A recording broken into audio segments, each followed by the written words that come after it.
तर Donald Trump यांनी त्यांच्या देशाचा लिबरेशन डे व्हाईट हाऊसमध्ये साजरा केला। अमेरिका जगातल्या सगळ्या देशातील मालावर किमान 10% आयात कर लावत असल्याची घोषणा अमेरिकेच्या राष्ट्राध्यक्षांनी केली, पण हे करताना त्यांनी भारताला मात्र थोडंसं झुकतं माप दिलं। India, very tough, very tough. The Prime Minister just left. He's a great friend of mine, but I said, you're a friend of mine, but you're not treating us right. They charge us 52%.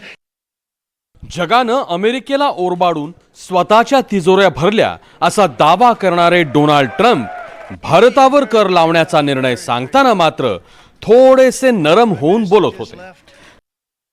2 April पासून जगातल्या सगळ्या देशांवर आयात कर लावण्याचं Trump यांनी 2 महिन्यापूर्वीच जाहीर केलं होतं। 2 एप्रिलला हा लिबरेशन डे साजरा करण्यासाठी व्हाईट हाऊसमध्ये झालेल्या पत्रकार परिषदेची सगळ्यांनाच उत्सुकता होती। करांविषयीची घोषणा करताना चीन, कॅनडा, मेक्सिको, व्हिएतनाम या देशांविषयी बोलतानाचा ट्रम्प यांचा सूर आणि भारताविषयी त्यांचा बोलतानाचा सूर हा वेगवेगळा होता। India, very tough, very tough.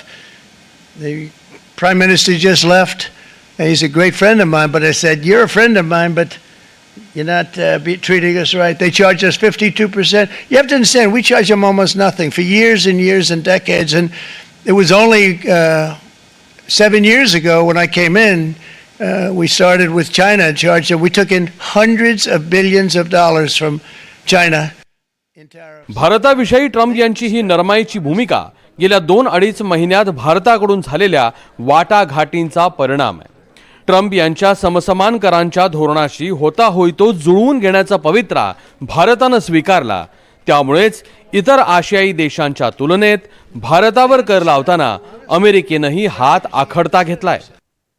लगेच मला नाही वाटत काही परिणाम होईल या गोष्टींचा।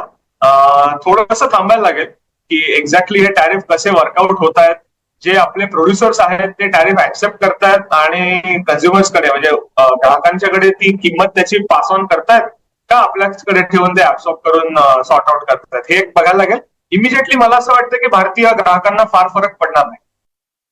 भारत आणि अमेरिका यांच्यातले संबंध हा गुंतागुंतीचा विषय आहे। दोन्ही देशांना एकमेकांची गरज आहे। पाकिस्तान आणि चीन हे भारताचे 2 शेजारी देश सामरिक दृष्टीनं अत्यंत बेभरवशी आहेत। या दोघांनाही नियंत्रणात ठेवायचं असेल तर अमेरिकेची भारताला नितांत गरज आहे। तिकडे चीन आणि अमेरिका यांचे संबंध गेल्या काही वर्षात विकोपाला गेलेत। आशियात चीनला आव्हान द्यायचं असेल तर भारताशी चांगले संबंध जपण्याशिवाय अमेरिकेला पर्याय नाही। यूएस का काम है, उनका अमेरिका फर्स्ट है, ट्रम्प साहब का, तो मोदी जी के लिए इंडिया फर्स्ट है। अब उसकी हम लोग समीक्षा करेंगे, फिर क्या उसका असर पड़ेगा, कैसे उससे निपटना देखा जाएगा। Japan 46. ट्रम्प यांच्या समसमान कर आकारणीमुळे आंतरराष्ट्रीय संबंधांचे अनेक कंगोरे समोर येतात।